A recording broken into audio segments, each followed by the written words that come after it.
en fait ñun dañoo amoon naqar ak tiis boo xam ne dañ ko bëggoon souligner comme ñoo ngeen fi ñu waxtaan ak yéen ci loolu ñi nga xam ne ñoo dëkkee longé amoo yi golf bi dañoo seetlu heure bu làmb amee rek dañuy am ay problème bi mooy ñun ñi nga xam ne dañoo investir fii waxuma sax ñi fi dëkk ñun fi lañ dëkk ba pare fi lañ investir suñu balcon yi boo xoolee longé bi yëpp li ngeen ñëw mu xaw a guddi sax moo tax mais ce matin fii dafa fees dell heure bu làmb amee rek on a des sérieux problèmes maam ñi ngi gaañ suñu doom yi ñi ngi yàq suñu oto yi ñi ngi yàq suñu alal ba pare ñi ngi ñuy gaañ ñu seetlu nag ba léegi amul benn réaction amoon na làmb bële passé même chose la woon mais bii aussi ñëw mu nekk pire ñu bëgg aussi autorités yi xam ni ñun ñu dëkkee fii am suñu business côté bii dañoo war a protéger dañoo war a sàmm parce que ñun aussi wàccoon nañoo ak ñoom lépp loo xam ne ñi ngi koy warloog ñoom ñi ngi koy def kon ñoom aussi suñu sécurité ñoom la war parce que dañu fi am ay doom am fi ay ndey am fi ay baay am fi ay mag démb ay lacrymogène lañ muy dóor fii am nañu asthme am na ñoo xam ne mënuñu ko nooyi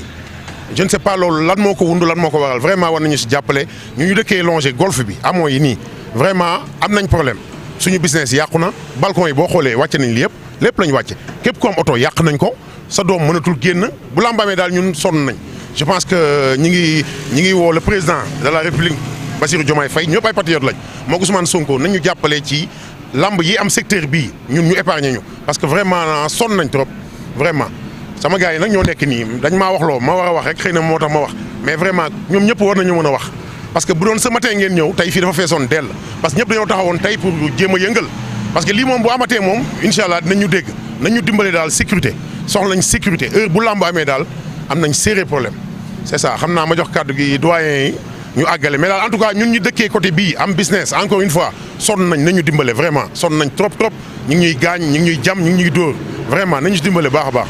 asalaamaaleykum wa rahmatulah ginnaaw bu ñu sant yàlla julli yonent mi ñu ngi nuyu ñëpp di wax ne ñu ngi wax nag ci turu association des habitants de la cité Hamo fédération bi délégué quartier bi nag moom moo waroon ñëw teew wax waaye nag yaram dafa sooxe moo tax ñu yabal ñu ñëw wax ci turu cité bi yëpp cité bi nag moo di Hamo 1 mu ngi commencé ci Dalal Jàmm ba ci Matrice Elisabeth à chaque fois nag bu làmb amee ñun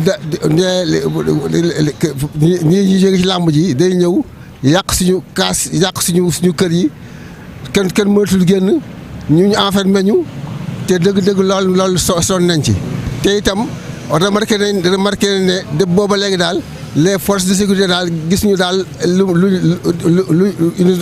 ñu def pour protéger ñu on a aucune protection ñu nag lu ñu ñaan mooy nañu dimbali pour sécuriser ñu boog bu làmb amatee daal nañu sécuriser cité bi ba nga xam ne bii daal les vandales laa daal nañu épargner ba boo gisee li ko dalee Carrefour ba fële kër yëpp lañ toj te xam naa nañ def porte plainte on va porter plainte nag au commissariat de police ba xam ndax dina am si wala déet te pour si porte plainte bi ci li ñuy porte plainte mooy que ñu yëglu ñu xam ne ñun vraiment ñu ngi si un préjudice yoo xam ne bi vraiment xam ne prochaine fois alors la sécurité jël ay matuwaayam pour sécuriser la cité là parce que vraiment sonn nañ ñu dimbali ñu ñun nag fu mu nekk nii ñëpp nous allons déposer des plaintes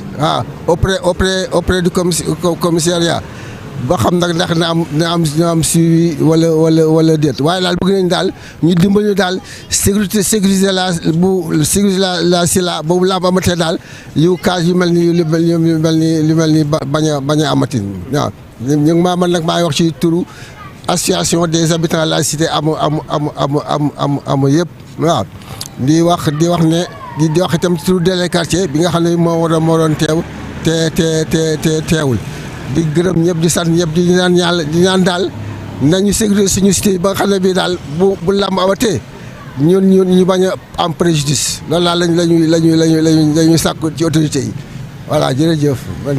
waaw salaamaaleykum ñi taxaw fii c'est tous les habitants de la cité de Hamo 1 et c'est avec une grande décrispation que nous sommes là aujourd'hui pour nous plaindre. Parce que ce qui s'est passé hier, dañu jàpp ni waratu fi am. Chaque combat de lutte su amee ñun ñi dëkk ci tali bi ci wetu BRT bi nous sommes confrontés à des agressions ya nga xamante ni on ne peut pas s'imaginer le pourquoi. Je vais attirer l'attention sur une chose. Hier, on a perdu une vie parce qu'il y a un habitant du côté de Las Palmas. Il a été agressé parce que tout simplement, il avait son scooter par devers lui. Mu doon ñibbi yoonam nekku ci. Ils ont voulu récupérer scooter bi mu xeex ak ñoom ñu jam ko. Ça, c'est inadmissible. C'est la deuxième fois.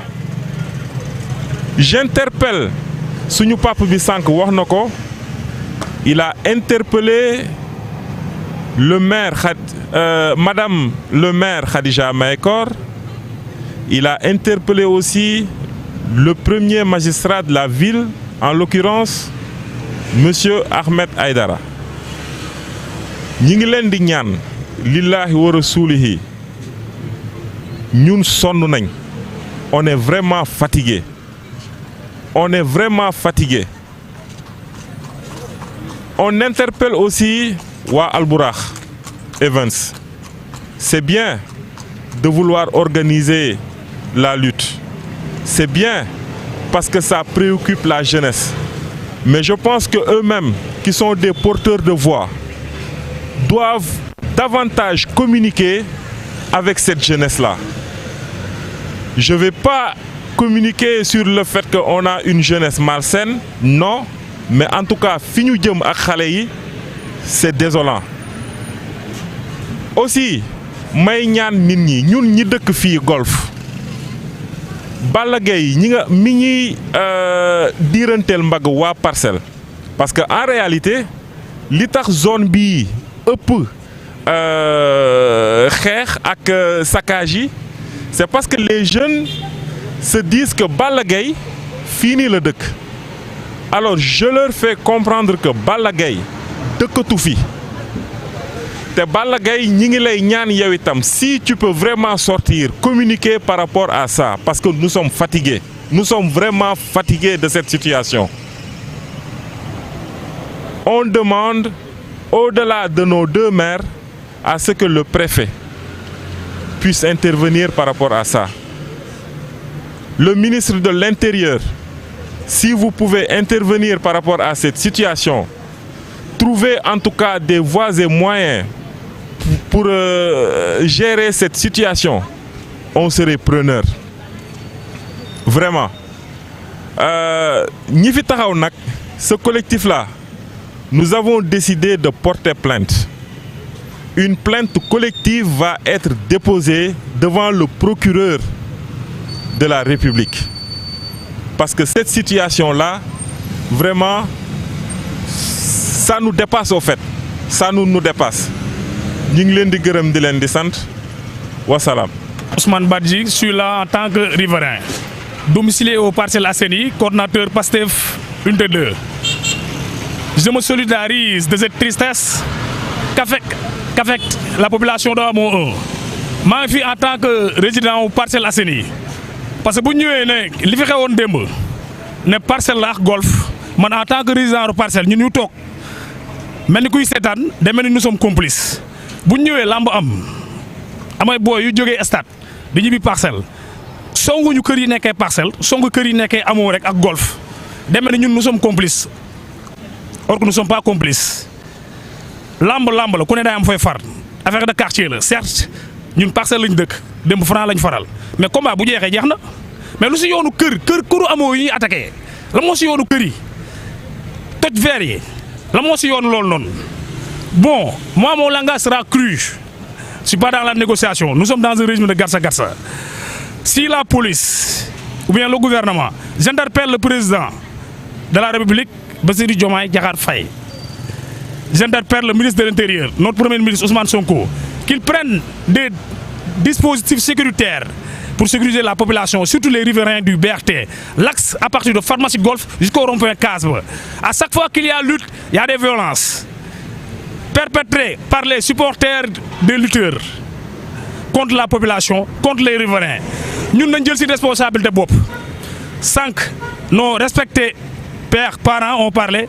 Jeunesse bay wax boy jóge ci lamb ji suñu morom lañ certes ñoo leen mag nous on va prendre nos responsabilités ku mu am autorisation port d'arme na ko wut ku mu am arme na ko wut si la police ne peut prendre sa responsabilité pour sécuriser les riverains, nous on va le prendre nous-mêmes.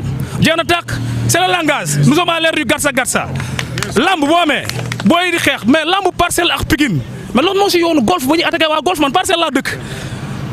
Parcelles la dëkk. Je vais pas me taire wa Parcelles di songu golf. Non non. Non non, nous faisons partie de la zone des Parcelles Assainies, plus proche de Guédiawaye. On ne peut pas se taire. Demain on peut être victime.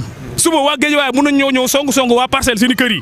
C'est pas parce que wa amour rek lañu songu ñun dañuy noppi. Non non, je vais venir me solidariser. Ce sont mes voisins. Ce sont nos voisins. Ñu ñoo ñu gëna jégé. Lamb bu amé lamb certes ku nekk na ñibi. Su police mënu ñëw sécuriser ñu ñoo jël seen bopp sécuriser. Ku mëna yor arme blanche ak lu nekk sécuriser leen lamb yi. Je vais nous dire à des personnes, si vous avez fait un lamb, vous avez fait un lamb, vous avez fait un lamb, vous avez fait un lamb. Si vous avez fait un lamb, vous avez fait un lamb, vous avez fait un lamb. C'est ce que je veux dire. Ok. Je me nomme Bobo Kamara, je suis un habitant de la cité.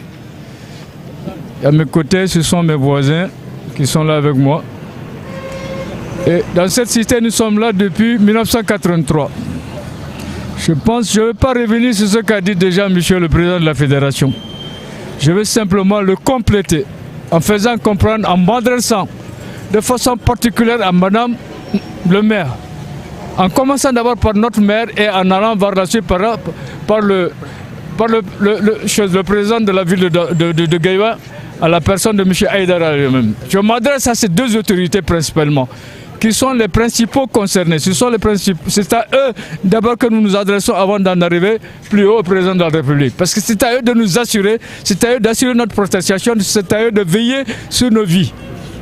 C'est assez regrettable, je dis bien désolant, qu'à chaque fois qu'il y a combat de lutte, que nous assistions à des actes de fait. On ne peut plus les tolérer, ni les admettre, ni les permettre. C'est que nous demandons, comme l'a dit le monsieur le président, qu'on nous aide en quoi? Qu'on nous protège, qu'on nous mène au bien en sécurité, ou bien dans l'impossibilité de nous protéger, qu'ils prennent des dispositions à l'avenir pour éviter qu'après ces combats de lutte-là, de trouver le moyen de dévier les côtés des supporters par un autre chemin, que de ne plus passer par la devanture de nos maisons. Ça, au moins, on peut exprimer cette demande. Si c'est faisable, que ça pourrait nous arranger éventuellement. Je vous remercie.